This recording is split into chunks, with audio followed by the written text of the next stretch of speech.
ना कहल जाला कि भाग में जब लिखल बा भोजपुरी त कहाँ से बबुआ पैते लंदन के गोरी। लड़की देखे ना इतना सुंदर हो, लगत नेचर से एकदम छू छू नर हो।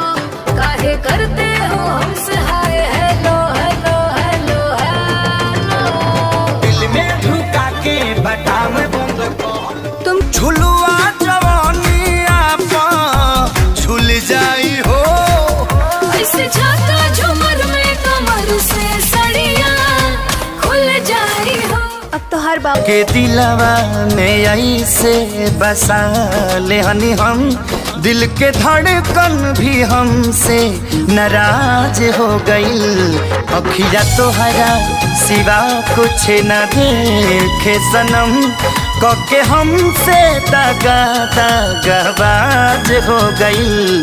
तोहके दिलवा में पूछत काहे नहीं खा हमार मजबूरी हो। तोहके बोला मने ताई बोना कइलो, आई तो का गोल जइतो। रात भर रहता खाइता पियता सुतता भोरे चल जइतो। बलम